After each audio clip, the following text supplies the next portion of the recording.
KBR news కి స్వాగతం. శ్రీ గురుభ్యో నమః. శ్రీ మహాగణాధిపతయే నమః. శ్రీ మహాసరస్వత్యే నమః. హరి ఓం. గణానాం త్వా గణపతిగుం హవామహే కవిం కవీనాముపమశ్రవస్తవం. జ్యేష్ఠరాజం బ్రహ్మణాం బ్రహ్మణస్పదానః శృణ్వన్నోతిభిత్తేన సాదనం. ప్రణో దేవీ సరస్వతీ వాజేభిర్వాజనీవతి ధీనామవిత్రీవతు.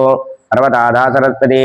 గురుబ్రహ్మ గురువిష్ణు గురుదేవో మహేశ్వరः గురు సాక్షాత్ పరబ్రహ్మ తస్మై శ్రీ గురవే నమః. వాగర్ధావ సంపృక్తౌ వాగర్ధ ప్రతిపత్తయే జగదుపితరౌ వందే పార్వతీ పరమేశ్వరౌ. మాతాపితృదేవతాభ్యో నమః. సూర్యం చంద్రం కుజం సౌమ్యం గురు శుక్రశనేశ్వరం రాహుకేతు గ్రహాభ్యశ్చం నమామి గ్రహనాయకం. అస్మద్గురుభ్యో నమః. హరి ఓం. ఈ మధ్య గత వచ్చే 5-6 నెలల తర్వాత ఆర్థిక సంక్షోభం వచ్చే అవకాశాలు చాలా ఎక్కువగా కనబడుతున్నాయి. అందరూ ముందుగా మేల్కొంటారు అని మా ప్రయత్నం వల్ల మేము ఈ చిన్న వీడియో చేయడం జరుగుతుంది. ఏమిటంటే మనకి పూర్వమే పెట్రోల్ రేట్లు డీజిల్ రేట్లు బాగా పెరిగాయి. వచ్చే 4-5 నెలల్లో ఇంకో 2-3 సార్లు పెరిగినా మనం ఆశ్చర్యపడక్కర్లేదు. ఎందుకంటే యుద్ధాలు జరగడం మన దేశానికే కాదు మొత్తం ప్రపంచం అంతా కూడా ఈ క్రూడ్ ఆయిల్ వల్ల ఈ పెట్రోల్ వీటి వల్ల ఇబ్బంది పడుతుంది. దీని భారం అనేక విధాలుగా మనకు చూపించవచ్చు. పప్పులు, పాలు, కూరగాయలు, నూనె వస్తువులు వీటి అన్నింటి మీద రేట్లు చాలా ఎక్కువగా పెరిగే అవకాశాలు చాలా ఎక్కువ కనబడుతున్నాయి. మనకి భారతదేశంలో ఇంచుమించు 88% మధ్యతరగతి దిగువ మధ్యతరగతి కుటుంబ సభ్యులు చాలామంది ఉన్నారు. వాళ్ళని ఉద్దేశించి మనం ముందు జాగ్రత్తలు చెప్తున్నాము. ఎక్కువగా మనం లిక్విడ్ క్యాష్ చేతిలో డబ్బులు ఉంచుకోవడం చాలా మంచిది. ఉండి కొద్దీ ఆన్లైన్ ట్రాన్స్ఫర్స్ జరగడం కూడా ఆగే అవకాశం, అంటే నెట్ కూడా ఆగే అవకాశం కనబడుతుంది ఇంచుమించులో. అటువంటిప్పుడు ఫోన్పే గూగుల్ పే చేయాలి అన్న మనం కొంచెం ఇబ్బంది పడే అవకాశం ఉంటుంది. వచ్చే నవంబర్ డిసెంబర్ లోపలికల్లా రేపు వచ్చే జూన్ నుంచి కొన్ని చోట్ల విమానాలు క్రాస్ అయ్యే అవకాశము, విమానాల మధ్యలో కూలిపోయే అవకాశాలు కూడా కనబడుతున్నాయి. కొన్ని రాష్ట్రాల్లో కొన్ని దేశాల్లో కూడా భూకంపాలు వచ్చే అవకాశాలు కూడా చాలా ఎక్కువ కనబడుతున్నాయి.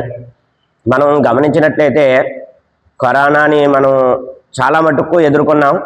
అటువంటి మించి వచ్చే సంక్షోభం ఇది అన్నట్లుగా గ్రహ గతులు అన్నీ కూడా కనబడుతున్నాయి మనకి.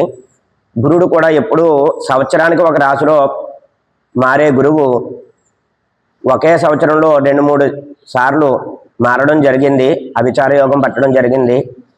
గురువు ప్రభావం కూడా దీనికి ఉండే అవకాశం చాలా కనబడుతుంది. మనకి 2025 కన్నా 2026 కొంచెం ఇబ్బందులు పడ్డాం. తర్వాత 27-28 కూడా ఇటువంటివి వచ్చే అవకాశాలు చాలా ఎక్కువ కనబడుతున్నాయి. ఇంచుమించులో మనం 50 రూపాయలు కేజీ బియ్యం ఇప్పుడు ప్రస్తుతం కొనుక్కుంటున్నాం. 2027-28 కల్లా అవి 100-125 రూపాయలు అయినా ఆశ్చర్యపడక్కర్లేదు. ప్రస్తుతం బంగారం రేటు పెరిగింది, అది అందరికీ కూడా తెలుసున్నదే. 2027-28 కల్లా తులం బంగారం అంటే 10 గ్రాముల 24 క్యారెట్ల బంగారం 2 లక్షలు 2,25,000 అయినా మనం ఆశ్చర్యపడక్కర్లేదు. అదేవిధంగా 1 కేజీ వెండి 3 లక్షలు పైసుమారే ఉండే అవకాశం చాలా ఎక్కువ కనబడుతుంది. 1 రోజా 2 రోజుల వారం రోజుల అన్న చెప్పలేము, కానీ ఇంటర్నెట్ ఆగే అవకాశాలు కూడా కనబడుతున్నాయి. అందరూ కూడా ఇంటర్నెట్ని బేస్ చేసుకుని అన్నీ మనం ఉపయోగించుకుంటున్నాం. లిక్విడ్ క్యాష్ దాచుకోవడం మూలాన్ని చాలా వరకు, అంటే ఇంచుమించు 1 నెల రోజులు మనం మెయింటెనెన్స్ అయ్యేంత లిక్విడ్ క్యాష్ మన ఇంట్లో ఉంచుకోవడం చాలా మంచిది. నిరుద్యోగులు చాలామంది మేము ఇంత చదివాం అంత చదివాం మాకు జాబులు ఉండట్లేదు అని చాలామంది ఇబ్బంది పడుతున్నారు. చేతి వృత్తి, ఎవరి చేతి వృత్తి వాళ్ళు నేర్చుకుని చేతి వృత్తి ద్వారా సంపాదించుకోవడం మంచిది. నాకు ఆ జాబ్ వచ్చేంత వరకు నేను దాని గురించే వెయిట్ చేస్తాను అని ఉండే బదులు, ఖాళీగా ఉండే బదులు నిరుద్యోగ వృత్తి కూడా అది ఇదవుతుంది.